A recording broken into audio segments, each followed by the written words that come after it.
Hello guys, నేను మీ విన్ను. ఈరోజు మన షార్ట్ వీడియో అసరావుపేట దగ్గరలో ఉన్న పెద్ద చెరువు. అసరావుపేటలో మనకు చూడదగ్గ ప్రదేశం ఏమైనా ఉందంటే ఈ పెద్ద చెరువు. డ్యూటీ అయిన తర్వాత సరదాగా ఇక్కడ వ్యూ ఎంజాయ్ చేయడానికి అయితే వచ్చేసాను. అసరావుపేట నుంచి 3 కిలోమీటర్స్ ఉంటుంది ఈ ప్లేస్కి మనం వెళ్ళడానికి. చాలాసార్లు ఈ ప్లేస్కి అయితే వచ్చాను. నాకు బాధ ఉన్నా హ్యాపీనెస్ ఉన్నా ఇలా ఏకాంతంగా ఒక్కడినైతే ఇలా బయటకు అయితే వస్తూ ఉంటాను.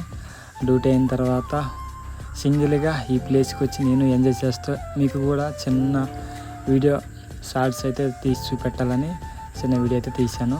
ఎలా ఉందో కామెంట్ చేయండి. ఈ పెద్ద చెరువు గురించి ఫుల్ వీడియోలో మన ఛానల్ ఆల్రెడీ చెప్పడం జరిగింది. ఎవరైనా మన ఛానల్ చూడని వాళ్ళు ఉంటే ఫుల్ వీడియో చూడండి. పూర్తి డీటెయిల్స్ అయితే నేను మెన్షన్ చేశాను. చాలా డెవలప్మెంట్ చేస్తున్నారు ఈ పెద్ద చెరువు. ఈవినింగ్ టైంలో పెద్దలు పిల్లలు అందరూ వస్తే చాలా అంటే చాలా ఎంజాయ్ చేస్తారు.